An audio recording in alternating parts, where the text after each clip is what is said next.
Hello friends, இன்னைக்கு நாம பருப்பு மாங்காய் கடையில் எப்படி பண்ணுறதுன்னு பார்க்கலாம்.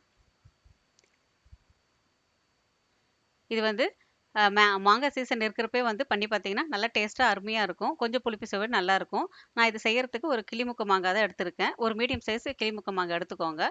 இதுக்கு கூட ஒரு 1/4 அழகு பருப்பு தான் எடுத்துக்கோங்க. ஒரு சின்ன கப் அளவுக்கு எடுத்துக்கோங்க. உங்களுக்கு எவ்வளோ தேவையோ அந்த அளவுக்கு கூட எடுத்துக்கலாம். எனக்கு 1/4 கப்பு ஒரு கிண்ண அளவுக்கு வரும். அப்புறம் ஒரு 4 பல் பூண்டு எடுத்திருக்கேன். ஒரு பெரிய சைஸ் வெங்காயம், 2 பழுத்த தக்காளி, ஒரு நெல்லிக்காய் அளவுக்கு புளி எடுத்திருக்கேன். கொஞ்சம் கருவேப்பிலை, கொத்தமல்லி. இப்போ எப்படி பண்ணுறதுன்னு பார்க்கலாம் வாங்க. பருப்பு ஒரு முறை கழுவிட்டு அந்த தண்ணியை ஊற்றிட்டு மறுபடியும் தண்ணி ஊற்றி ஊற வச்சுக்கோங்க. இது ஒரு பக்கம் ஊறட்டும். இதே மாதிரி புளியும் கொஞ்சம் தண்ணி விட்டு ஊற வச்சுக்கோங்க. நிறைய தண்ணி விட வேண்டாம், அப்புறம் சாம்பார் ரொம்ப நீர்த்து போயிடும். பருப்பு மாங்காய் கொஞ்சம் கெட்டியாக இருந்தால் தான் நல்லாயிருக்கும். இது ரெண்டும் ஒரு பக்கம் ஊறட்டும். அதுக்குள்ளே மற்றதெல்லாம் நம்ம கட் பண்ணி வச்சுக்கலாம். மாங்காய் இந்த மாதிரி தோல் எடுத்துட்டு கட் பண்ணி வச்சுக்கோங்க. தக்காளி 2 கட் பண்ணி வச்சுருக்கேன். வெங்காயம் இந்த மாதிரி நீள நீளமாக கட் பண்ணி வச்சுக்கோங்க. ஏன்னா நம்ம கடையை தான் போகிறோம், அதனால் நீளமாகவே கட் பண்ணி வச்சுக்கலாம். அப்புறம் கொத்தமல்லி கருவேப்பிலையும் ரெடி பண்ணி வச்சுருக்கேன். இப்போ எப்படி பண்ணுறது பார்க்கலாம் வாங்க. அடுப்பு பற்ற வச்சு அதில் குக்கர் வச்சுக்கோங்க. ஊற வச்சுருக்கிற பருப்பை சேர்த்துக்கலாம். உங்களுக்கு ஒரு 4 விசில் வர அளவுக்கு ஒரு 1/2 டம்ளர் தண்ணி விட்டுக்கோங்க. நிறைய தண்ணியும் விட வேண்டாம். நிறைய தண்ணி விட்டிங்கன்னா உங்களுக்கு விசில் பக்கம் ரொம்ப தண்ணி புசு புசுன்னு வரும்.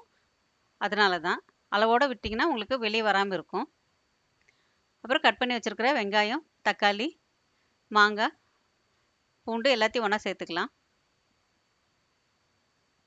இது சிம்பிள் டிஷ்ஷு தாங்க. ஆனால் ஒரு சின்ன சின்ன டிப்ஸ் இருக்கும். அதுக்காக தான் கடைசி வரைக்கும் ஸ்கிப் பண்ணால் பார்த்தீங்கன்னா அந்த டிப்ஸ் எல்லாம் ஃபாலோ பண்ணிங்கன்னா கரெக்ட் டேஸ்ட்டோட நல்லாயிருக்கும்.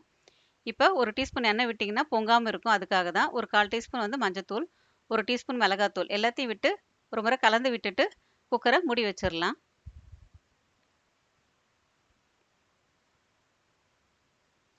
ஸ்டீம் வந்ததுமே வெயிட் போட்டுக்கோங்க. ஒரு 4 விசில் வரட்டும். அப்போ தான் உங்களுக்கு எல்லாமே சேர்ந்து நல்லா வெந்து வரும். இப்போ 4 விசில் வந்ததுமே அடுப்பு அணைச்சிடலாம். இப்போ ஸ்டீம் போனதுமே வெயிட் எடுத்துருங்க. குக்கரை திறந்து பார்த்தீங்கன்னா நல்லா சேர்ந்து நல்லா அழகாக வெந்து வந்திருக்கும் பாருங்கள். இப்போ உங்களுக்கு சட்டியில் போட்டு கடையிற பழக்கம் இல்லை அப்படின்னா நீங்கள் இதுலேயே கரண்டி வச்சு மசிச்சு விட்டுக்கலாம். அப்படி இல்லை அப்படின்னா உங்களுக்கு கடையிற பழக்கம் இருக்குன்னா சட்டியில் போட்டு நம்ம கடைஞ்சிக்கலாம். ஏன்னா சட்டியில் போட்டு கடைஞ்சிங்கன்னா உங்களுக்கு நல்லா எல்லாமே சேர்ந்து கலந்து நல்லா அழகாக இருக்கும். டேஸ்ட்டும் நல்லாயிருக்கும் உங்களுக்கு. இந்த மாதிரி மசிக்கிறப்ப உங்களுக்கு பருப்பு அங்கங்கே தட்டுப்படும் சாப்பிட்றப்ப. அது அவ்வளோ டேஸ்ட்டு தராது. எல்லாமே கலந்த மாதிரி இருந்தால் அது ஒரு தனி டேஸ்ட்டு தான். அப்படி பழக்கம் இல்லை அப்படின்னா நீங்கள் இந்த மாதிரி மசிச்சு விட்டால் கூட போதும். நான் இப்போ சட்டியில் கடையிற பழக்கம் இருக்கிறதுனால நான் சட்டிக்கு மாற்றிக்கிறேன் இதை, குக்கரில் இருக்கிறத.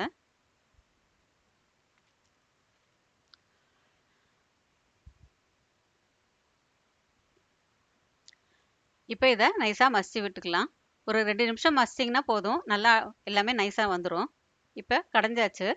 இதை வேற ஒரு கிண்ணத்துக்கு மாற்றிக்கோங்க.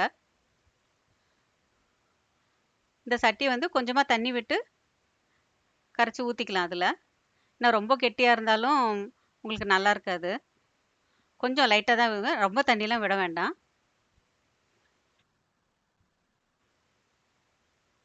இப்போ எல்லாத்தையும் கலந்து விட்டுட்டு நம்ம கரைச்சி வச்சுருக்கோம் இல்லையா புளி, அதையும் இதில் சேர்த்துக்கலாம்.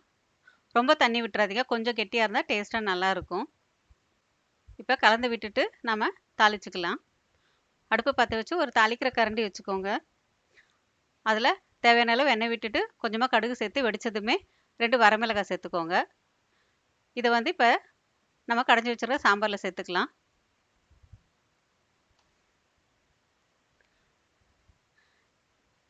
தேவையான அளவு உப்பு போட்டுக்கோங்க.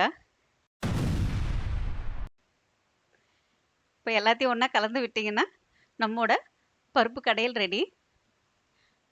இது செஞ்சு பார்த்துட்டு பிடிச்சிருந்ததுன்னா லைக் பண்ணுங்கள், கமெண்ட் பண்ணுங்கள், ஷேர் பண்ணுங்கள், சப்ஸ்கிரைப் பண்ணுங்கள் ப்ளீஸ். இது கொதி வந்ததுமே அடுப்பு அணைச்சிட்டு கொத்தமல்லி கருவேப்பிலை அடித்து வச்சுருக்கோம் இல்லையா, அதையே சேர்த்துட்டிங்கன்னா நம்மளோட பருப்பு மாங்காய் கடையல் ரெடி. ரொம்ப டேஸ்ட்டாக இருக்கும், செஞ்சு பாருங்கள். நம்ம சேனல் பார்த்து பிடிச்சிருந்ததுன்னா, மத்தவங்களுக்கு தயவு செஞ்சு சொல்லுங்க. ரொம்ப நாளா நானும் வீடியோ போட்டுருக்கேன். யாருக்கும் ரீச் ஆகுற மாதிரியே தெரியல. 8 மாசம் ஆகுது. இன்னும் 700 சப்ஸ்கிரைபர் தான் வச்சிருக்கோம். தேங்க் யூ ஃபார் வாட்சிங்.